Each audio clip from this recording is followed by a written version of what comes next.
इसके अंदर हम सिंधु नदी और उसकी जितनी भी महत्वपूर्ण सहायक नदियां हैं सबकी हम बात करने वाले हैं डिटेल में। सबसे पहले हम बात करेंगे सिंधु नदी की। सिंधु नदी की लंबाई 2880 किलोमीटर है, लेकिन भारत में इसकी लंबाई अगर पूछा जाए तो 1114 किलोमीटर है। लेकिन याद रहे, ये पाकिस्तान ऑक्यूपाइड कश्मीर वाला जो इलाका पाकिस्तानी लीगल कब्जा कर रखा है, ये लंबाई अगर हटा दी जाए तो 709 किलोमीटर रह जाती है इसकी भारत में लंबाई। सिंधु नदी 3 देशों में फ्लो करती है। पहला तिब्बत में, यहां जहां से निकल रही है, उसके बाद भारत के लद्दाख में आती है और फिर पाकिस्तान में एंटर कर जाती है।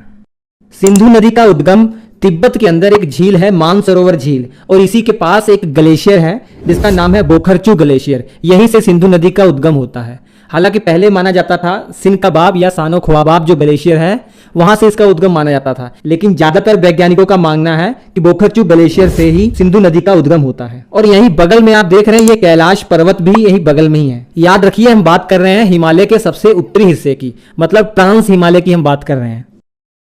सिंधु नदी तिब्बत से आगे चलकर दमचौक नामक जगह से भारत के लद्दाख में एंटर करती है। लद्दाख हमारा केंद्र शासित प्रदेश है और लद्दाख में आगे चलते हुए ये हमारी जो सिंधु नदी है लद्दाख पर्वत श्रेणी और जास्कर पर्वत श्रेणी के बीच में बहती है और आगे ही लेह शहर जो लद्दाख के अंदर है इसके दाएं तट पर बसा हुआ है। और बहुत फेमस नदी है श्योक, ये इसकी दाईं ओर से मिलने वाली इसकी एक सहायक नदी है। ये श्योक नदी आप देख रहे हैं कराकोरम पर्वत श्रेणी और लद्दाख पर्वत श्रेणी के बीच में ये फ्लो करती है और सिंधु नदी में मिल जाती है। इसके बाद सिंधु नदी एलओसी को पार करते हुए पाकिस्तान ऑक्यूपाइड कश्मीर वाले क्षेत्र में एंटर करती है जो गिलगित और बलूचिस्तान के नाम से जाना जाता है। आगे चलने के बाद जो गिलगित जगह है, इस गिलगित जगह के पास से हमारी सिंधु नदी शार्प साउथ की तरफ टर्न लेती है और यहाँ एक बहुत बड़े गार्ज का निर्माण करती है। अब गार्ज का निर्माण हो रहा है, इससे ये सिद्ध होता है कि हमारी जो सिंधु नदी है ना, हिमालय पर्वत के बनने से पहले से ही यहाँ फ्लो हो रही है। यही कारण है कि जैसे जैसे हिमालय का उत्थान हो रहा था तो आसपास की जमीन तो उठ रही थी, लेकिन जहां पर सिंधु नदी फ्लो हो रही थी उस जमीन को नदी ने नहीं उठने दिया, तो इसी कारण से गहरे गार्ज का निर्माण हुआ। और ये नदी आगे चलकर चिल्लास नामक एक जगह से पाकिस्तान में एंटर कर जाती है। पाकिस्तान में एंटर करने के बाद कुछ नदियां दाईं तरफ से इसमें आकर मिलती हैं, जैसे गिलगित हो गया। हालांकि गिलगित पाकिस्तान ऑक्यूपाइड कश्मीर में ही इसमें मिल जाती है। काबुल हो गया, कुर्रम हो गया, गोमल हो गया। उसके बाद सिंधु नदी कराची के पास जाकर अरब सागर में डेल्टा बनाती है और अपना पानी समुद्र में गिरा देती है। इसके बाद हम चर्चा करेंगे सिंधु की 5 सबसे महत्वपूर्ण सहायक नदियां की, जो इकट्ठा होकर पाकिस्तान के अंदर एक जगह है मिठानकोट, वहां पे सिंधु नदी में पंचनद नाम से मिल जाती है। इस पंचनद शब्द का अर्थ भी होता है 5 नदियों का समूह। ये पांचों जो नदियां हैं ना, झेलम, चिनाब, रावी, व्यास और सतलुज हैं। बात करते हैं सबसे पहले सिंधु की सबसे बड़ी जो सहायक नदी है चिनाब नदी की। चिनाब नदी का उद्गम कहां से होता है? हिमाचल प्रदेश के अंदर। आइए, हिमाचल प्रदेश में एक जिला है लाहौल और स्पीति जिला, और इसी जिले के अंदर एक दर्रा है बाड़ा लाचा दर्रा, और इस दर्रे के पास 2 नदियों का उद्गम होता है। एक भागा नदी है जो सूरजताल झील से निकल रही है, और एक चंद्रा नदी है जो चंद्रताल झील से निकल रही है। यही दोनों नदियां मिलकर चंद्रभागा नदी के नाम से जाने जाते हैं, और चंद्रभागा नदी को ही चिनाब नदी कहते हैं। तो बात उठती है कि चंद्र और भागा नदी का मिलन कहाँ होता है? तो इनका मिलन भी लाहौल स्पीति जिले के अंदर एक जगह है तांडी, यहां पर इन दोनों का मिलन होता है। उसके बाद ये चंद्रभागा नदी के नाम से जानी जाती हैं, और चंद्रभागा नदी ही चिनाब नदी कहलाती है। ये चिनाब नदी हिमाचल प्रदेश से होते हुए जम्मू कश्मीर में एंटर करती है, और जम्मू कश्मीर से बाहर निकलने के बाद ये पाकिस्तान में एंटर कर जाती है, और पाकिस्तान में जाकर आगे मिठानकोट के पास ये सिंधु नदी में मिल जाती है। चिनाब नदी को ऋग्वेद में अस्किनी नदी भी कहा गया है, और चिनाब नदी को अर्थवेद में कृष्णा नदी भी कहा गया है। सिंबल ऑफ लव या आशिका दा दरिया भी चिनाब नदी को कहा गया है, क्योंकि इस नदी के किनारे बहुत सारी लव स्टोरी पनपी है। इसी कारण से सिंबल ऑफ लव या आशिका दा दरिया चिनाब नदी को कहा जाता है। इसके बाद बात करते हैं झेलम नदी की। झेलम नदी का जो उद्गम होता है वो जम्मू कश्मीर के अनंतनाग जिले के अंदर एक वेरीनाग स्प्रिंग है, यहीं से इसका उद्गम होता है। हालांकि कुछ जगह आपको शेषनाग झील भी मिलता है, ऐसा इसलिए क्योंकि शेषनाग झील से भी कुछ पानी आकर इस नदी में मिलता है, लेकिन मुख्य तौर पर वेरीनाग स्प्रिंग ही इसका उद्गम माना जाता है।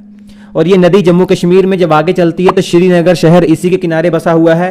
थोड़ा सा और आगे जाती है, वुल्लर झील इसी के रास्ते में पड़ती है, जो मीठे पानी की भारत की सबसे बड़ी झील है। और आगे चलकर बारामूला, उरी इसी के किनारे बसे हुए हैं। इनको तो आप बहुत अच्छे से ये जगह जानते होंगे।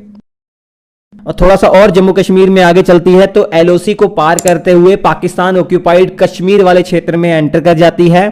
और वहीं पे जो मुजफ्फराबाद डिस्ट्रिक्ट है, और इस मुजफ्फराबाद डिस्ट्रिक्ट में इसमें एक और नदी आकर मिलती है जिसे किशन गंगा नदी या नीलम नदी के नाम से भी जाना जाता है। उसके बाद ये नदी जस्ट साउथ टर्न लेती है और 170 किलोमीटर इंडिया और पाकिस्तान के बॉर्डर में बहती रहती है। और आगे चलकर पाकिस्तान में एंटर करने के बाद पाकिस्तान का जो पंजाब प्रोविंस है उसी के अंदर एक डिस्ट्रिक्ट है झांग डिस्ट्रिक्ट, उस डिस्ट्रिक्ट में ये चेनाब नदी में मिल जाती है। बात करते हैं रावी नदी की। रावी नदी का उद्गम देखिए कहां से होता है। हिमाचल प्रदेश के अंदर एक जिला है कांगड़ा जिला, इसी जिले में रोहतांग दर्रे के पास इसका उद्गम होता है। इसी बगल में ही कुल्लू पहाड़ी भी है। अब कांगड़ा जिला से निकलने के बाद हिमाचल प्रदेश के चंबा जिला में ये एंटर करती है। और रावी नदी पीर पंजाल जो पर्वत श्रेणी है और धौलाधार पर्वत श्रेणी है, इन दोनों के बीच में फ्लो करती हुई पंजाब में एंटर करती है। पंजाब का जो सबसे पहले जिला पड़ता है पठानकोट, पठानकोट में एंटर करती है। यहीं पर इसके ऊपर रंजीत सागर बांध बनाया गया है जिसे थीन बांध भी कहते हैं। के पठानकोट जिले से होने के बाद ये इंडिया और पाकिस्तान के बॉर्डर पर फ्लो करती है। पंजाब राज्य का गुरदासपुर, अमृतसर इस बॉर्डर पर स्थित है जहां से ये फ्लो करती है। उसके बाद ये पाकिस्तान के पंजाब प्रांत में एंटर करती है और यहीं पर लाहौर शहर इसी नदी के किनारे बसा हुआ है। और आगे चलने के बाद झांग जो जिला है, पाकिस्तान का झांग जिला, इसके दक्षिणी हिस्से में आकर ये चिनाब नदी में मिल जाती है। वैदिक काल में इस नदी को पुरुषणी नदी कहा गया है और संस्कृत में इस नदी को इरावती नदी भी कहा गया है। आगे बच्चों हम बात करेंगे व्यास नदी की। व्यास नदी का उद्गम भी हिमाचल प्रदेश के अंदर जो सोलांग वैली है ना, इसी के पास एक व्यास कुंड है, यहीं से इसका उद्गम होता है और हिमाचल प्रदेश में फ्लो करती हुई हिमाचल प्रदेश के मनाली और कुल्लू से होती हुई जब ये आगे की तरफ आती है, हिमाचल प्रदेश के अंदर ही एक इस पर डैम बनाया गया है, महाराणा प्रताप सागर डैम, बहुत फेमस है।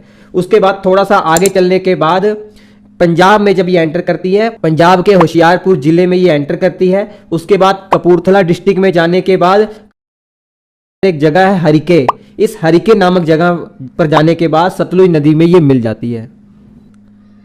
व्यास नदी को बिपाशा नदी भी कहा जाता था।